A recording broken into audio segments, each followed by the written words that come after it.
일단은 제가 영상을 처음 찍어보는 거고, 제가 또 편집을 할 줄 몰라갖고는 어떻게 될지 모르겠지만 일단은 뭐 제가 하고 싶은 얘기를 영상으로 남기는 게 맞을 것 같아서 일단 영상으로 좀 찍어보도록 하고요. 일단은 제가 오늘 이거를 올려드린 이유는 우리 회사를 다니면서 그냥 월급 받으시는 분들이 사실은 자기가 얼마의 세금을 내고 얼마의 건강보험을 뭐 내고 이런 거 사실 잘 모릅니다.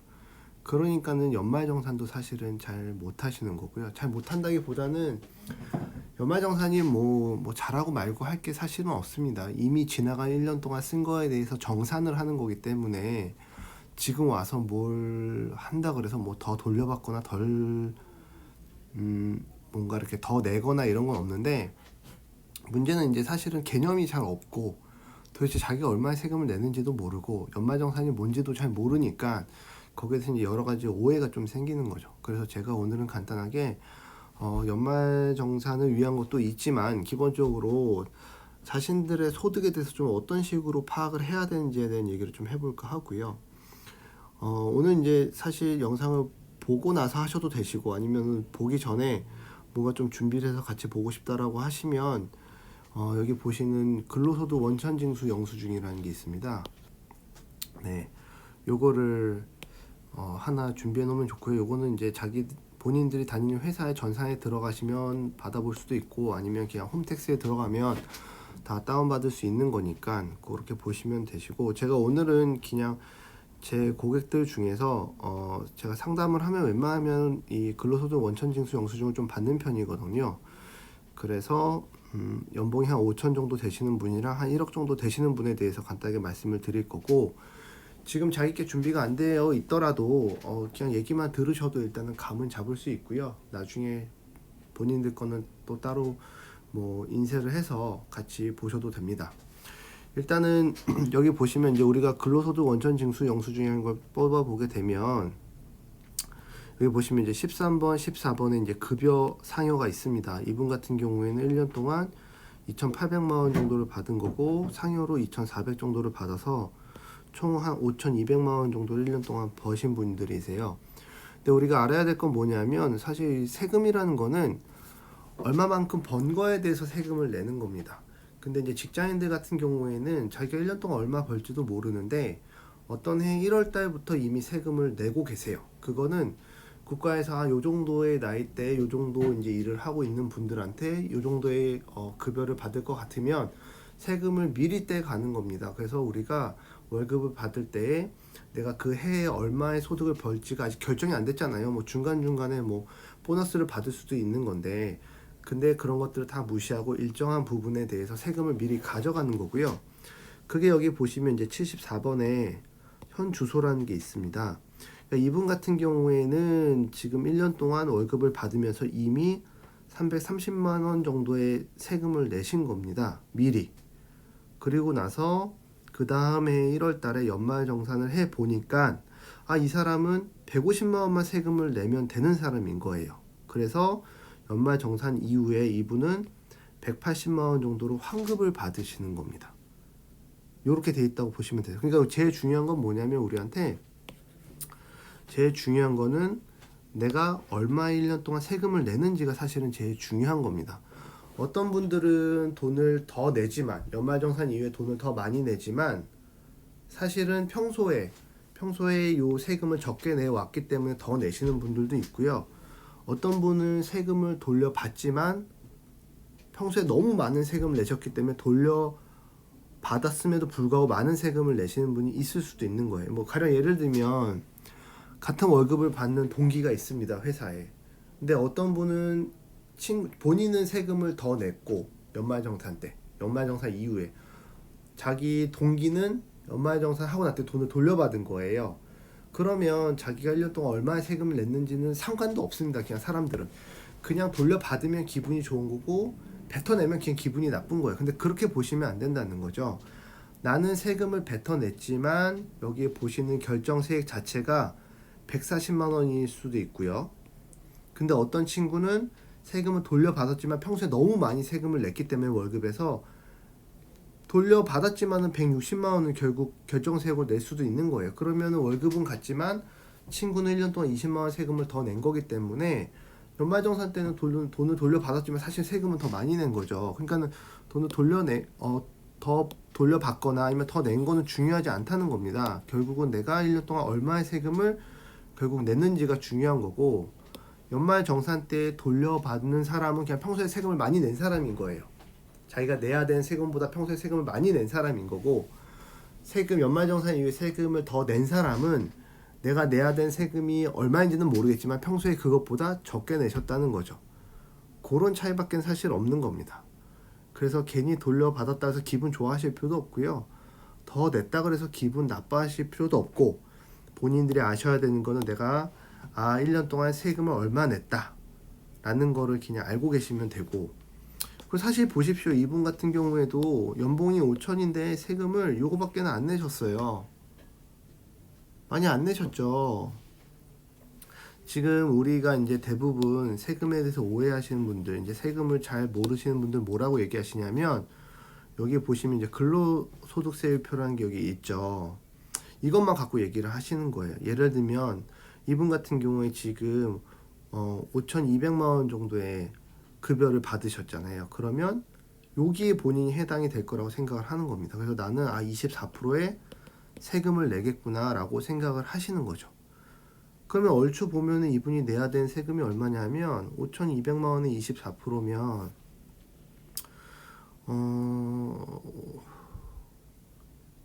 네, 5,200만 원의 24%면 뭐 대충 1,000만 원이 넘어가잖아요. 근데 이분은 사실상 낸 세금이 150만 원밖에 없는 겁니다. 왜 이런 결과가 나오는지에 대해서 지금부터 좀 설명을 드려볼게요. 그러니까는 본인이 단순하게 이 표대로 해서 나는 뭐 연봉이 5,200인데 나는 세금을 24%나 내 이렇게 얘기하시면 정말 무식한 겁니다. 그리고 5,200을 벌면서 실제로 세금을 150만 원을 내시는 분이 왜 자기가 150만 원을 내는지도 잘 모르고 그냥 단순하게 자기는 24% 낸다고 생각을 하면서 우리나라 뭐 세금을 많이 걷어가, 뭐 내가 낸 세금을 다 어디다 쓰는 거야, 뭐 세금만 가져가네, 이런 얘기를 하시면 정말 무식한 거기 때문에 그런 얘기를 하시면 안 되세요. 본인이 얼마의 세금을 냈는지를 원천징수 영수증을 통해서 꼭 확인을 하셔야 되고요. 자, 그러면 이제 중요한 겁니다. 지금도 잘 들어보시면 되는데 5,200만 원의 세금을 이분은 이제 내시는 거죠. 세금이 아니라 월급을 5,200만 원 1년 동안 월급을 낸 분은 지금 이제 이렇게 다음 장에 가보시면 원천징수 영수증에 그대로 이제 나와 있습니다. 이분은 5,200만 원 이제 내신 부분이죠. 근데 여기에 대해서 요 표대로 세금을 내는 게 아니라는 겁니다. 자, 보세요. 이 원천징수 영수증을 볼 때 중요한 거는 뭐가 있냐면 왼쪽에 보시면 소득공제라는 게 있고요. 오른쪽에 보시면 세액공제라는 게 있습니다. 이게 중요합니다. 소득공제랑 세액공제. 이게 제일 중요한 부분이고, 소득공제는 뭐냐면 내가 받은 이 5,200만 원의 소득에 대해서 계속 깎아주는 겁니다. 넌 5,200을 벌었지만 5,200을 번 사람이 아니라 깎고 해서 나중에 결과적으로 봤을 때 2,400을 번 사람으로 우리는 생각해 줄게. 그리고 세금을 내는 거고요. 2,400을 번 사람으로 쳐준다 그러면 지금 여기 보시면 여기 해당이 되니까 24%가 아니라 15%에 대해서 지금 세금을 내는 거겠죠. 그리고 세액공제 같은 경우에는 요 소득이 아니라 이제 이렇게 세금이 나오면 이제 세금을 깎아주는 거라고 봅니다. 공제는 그냥 깎아준다라고 보면 되거든요. 자, 어려우면 그냥 일단 얘기만 들어보시면 됩니다. 그래서 이분 같은 경우에 보세요. 5,200만 원의 1년 동안 소득을 벌었는데 일단 국가에서 기본적으로 근로소득공제라 해서 그냥 깎아줍니다. 1,200만 원을. 그러면 5,200 번 사람을 4천만 원 번 사람으로 그냥 간주를 하는 겁니다.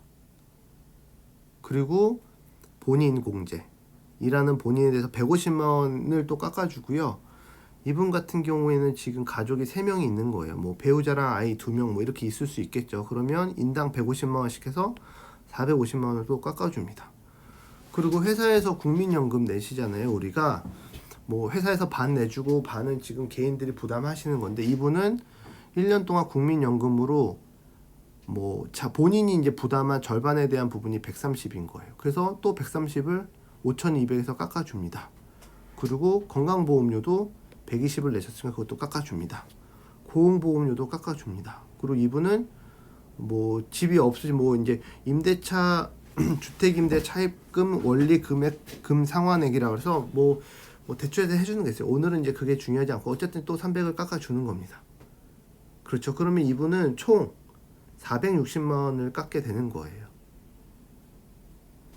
그래서 이분 같은 경우는 5,200으로 시작을 했지만 근로소득공제를 빼서 4천만 원이 됐고 거기서 또 쭉 빼주는 거죠. 쭉 빼서 결국은 2,800을 1년에 번 사람으로 간주를 해주겠다는 겁니다. 그리고 난 다음에 지금 보시면 신용카드 우리 공제 또 받잖아요. 신용카드 사용한 걸로 공제를 해보니 380만 원 또 공제를 해주는 겁니다. 그래서 결국은 지금 보시면 결과적으로 봤을 때 5,200만 원 번 사람이 공제를 받아서 2,400을 번 사람으로 간주를 해주는 겁니다. 그래서 여기 보시면은 24%의 세금을 내시는 게 아니라 2,400 번 사람에 해당이 되는 15%의 세율을 곱하게 되는 거죠. 그래서 제일 중요한 거는 이 과세 표준이라는 게 제일 중요합니다.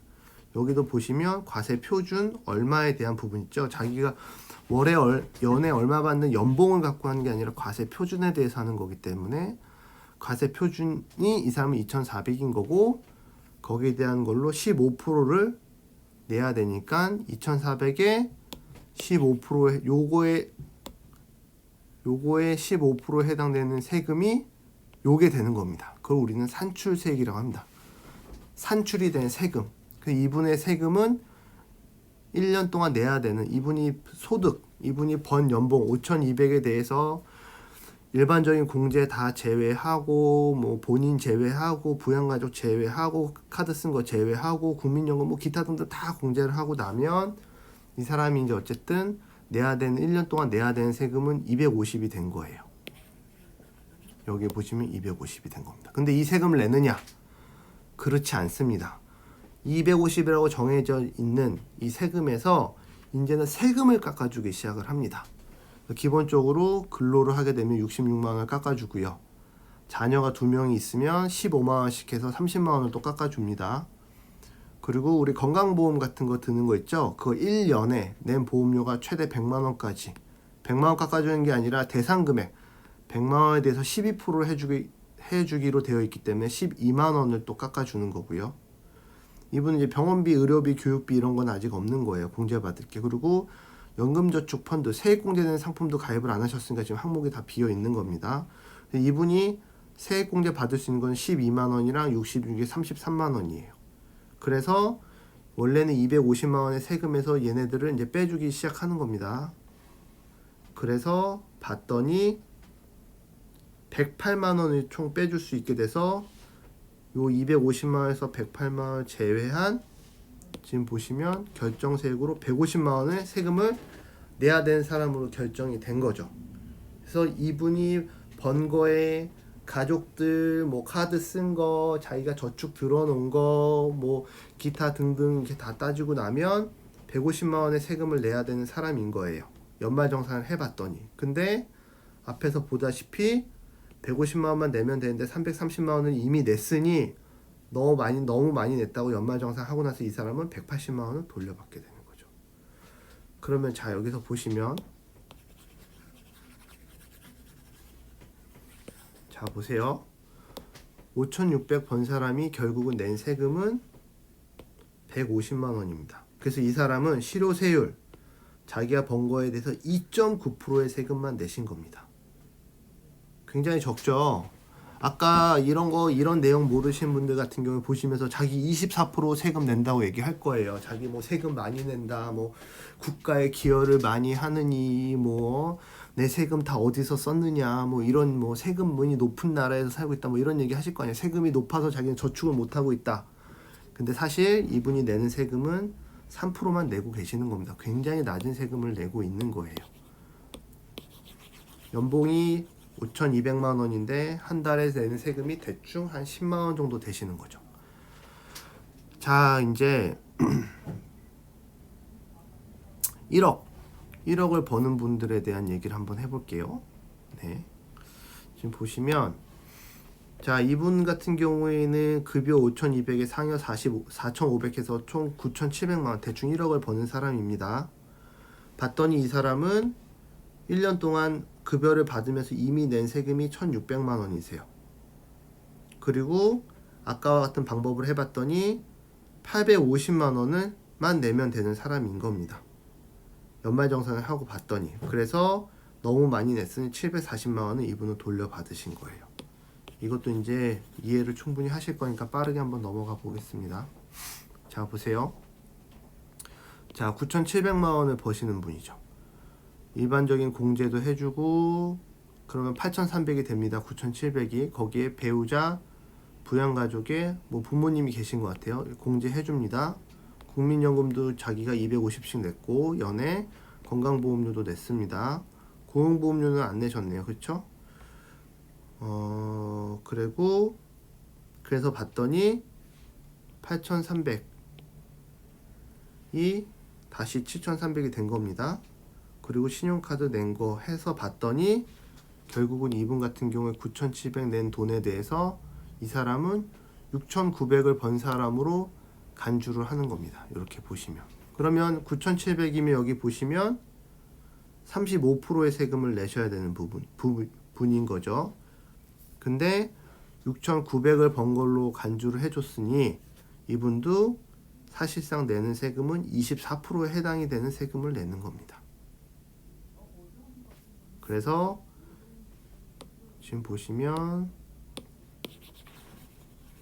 24%니까 6,900만 원의 24%인 1,100만 원의 세금을 내셔야 되는 분인데 산출세액이 그렇죠. 여기서 이제 다시 세금을 깎아주기 시작을 하죠. 그래서 근로소득세 빼주고 자녀에 대한 공제 대상 자녀에 대한 세액 공제 해주고요. 이분 이제 퇴직연금 IRP를 드신 거예요. 개인적으로. 이분 아마 어디 회사 대표이신 거죠. IRP를 이제 드신 거고 300만 원 한도로 300만 원 한도에 12%에 해당되는 36만 원을 공제를 해주는 겁니다. 그리고 연금저축 펀드 이런 거 이제 가입하셔서 400만 원에 12%에 해당되는 48만 원 또 공제를 받으시는 거고 건강보험료도 드셨겠죠. 거기에 12%에 해당되는 12만 원도 공제를 받는 겁니다. 그리고 여기 이제 등록되어 있는 자녀, 부양가족 자녀 앞으로 아마 교육비 이런 걸 내신 것 같아요. 여러 가지로. 그래서 135만 원을 또 공제를 받습니다.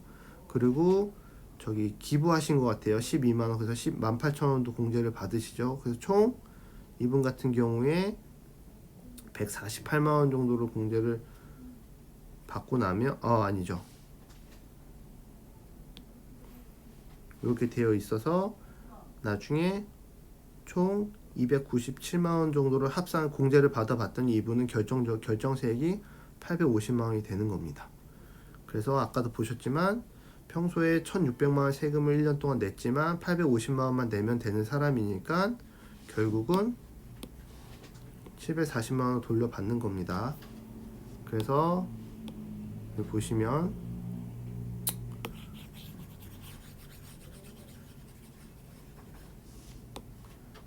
여기 다시 한번 보시면 9,700 대충 1억 버신 분이 소득공제를 해줬더니 7천만 원 정도 버는 사람의 과표 기준에 해당되는 24%의 세금이 매겨지는 거고요. 그게 1,100만 원이었는데 여기서 세금을 또 깎아주니까 850만 원만 결국 세금을 내신 거고, 근데 평소에 1,600만 원을 내셨기 때문에 여기 보시다시피 740만 원을 돌려받으시는 거고, 그러면 이분 같은 경우에 9,700만 원을 벌어서 850만 원의 세금을 냈으니 이분이 내는 세금은 자기가 번 거에 8.8%밖에 안 되는 겁니다. 10%가 안 돼요. 연봉이 1억인데 10%의 세금도 안 내는 겁니다. 사실은 많지 않은 거예요. 우리가 연봉이 1억이라 그러면 대충 이렇게 보고 자기 35%씩 낸다고 얘기하시는 분 되게 많거든요. 그렇지 않다는 얘기를 해드리는 겁니다. 그래서 일단은 연말정산이라는 거는 사실은 그냥 정산을 하는 거예요. 아까도 말씀을 드렸다시피 정산을 하는 겁니다. 내가 이렇게 5천만 원을 연봉을 벌면서 세금을 330만 원을 평소에 냈는데 과연 그게 맞느냐? 그래서 내가 이렇게 다 계산을 해보니 150만 원만 내야 되는 사람으로 연말에 정산이 됐으니 정산 후에 국가에서 야, 너 너무 많이 냈다. 그러니까 180만 원 돌려줄게. 이게 그냥 결론인 겁니다. 결론인 거고, 그러면 이제 아까도 말씀드렸지만 중요한 핵심은 뭐냐? 과연 내가 요 벌고 있는 요 급여 요 구간을 어떻게 하면 과세표준 구간을 이렇게 줄일 수 있느냐? 결국은 이 소득공제를 어떻게 하면 내가 잘 받을 수 있느냐? 근데 이것도 내가 한다고 해서 되는 게 아니에요. 뭐 카드 공제도 사실은 뭐 연봉이 얼마 이상을 써야 되고 한도가 정해져 있기 때문에 뭐 저축 뭐 세금 돌려받겠다고 저축 안 하고 쓰는 것보다 차라리 안 쓰고 세금 좀 더 내고 저축 더 많이 하는 게 개인한테는 좋은 거기 때문에 뭐 무작정 쓸 수 있는 것도 아니고요, 사실은. 그리고 뭐 이거 받겠다고 뭐 아이를 갑자기 더 낳을 것도 아니고, 아이를 낳는데 10개월이나 걸리는데 뭐 건강보험료를 내 의지대로 더 낼 수 있는 것도 사실은 아니고요. 그렇잖아요. 여기 이제 비어있는 항목들이 있죠. 이 중에서 내가 할 수 있는 게 별로 없어요. 뭐 이런 것들도 사실은 보면 뭐 집이 있으신 분들은 안 되는 거고, 뭐 집이 없는데 뭐 대출 받아서 샀거나 뭐 이런 분들은 뭐 자동으로 이제 요즘은 다 전산에 기입이 되기 때문에 놓칠 것도 사실은 없는 겁니다. 근데 이제 문제는 뭐냐면 내가 맞벌이인데 과연 아이들 부양가족을 남편한테 몰아주는 게 나으냐 아니면은 와이프한테 몰아주는 게 낫느냐, 이런 거 이제 계산할 때에는 우리가 오늘 말했던 요런 것들을 좀 이해를 하면은 어디 쪽에 붙이는 게 더 좋을지를 알 수가 있어요. 그런 거에 대해서는 제가 다음 영상에서 한번 설명을 드리도록 하겠습니다.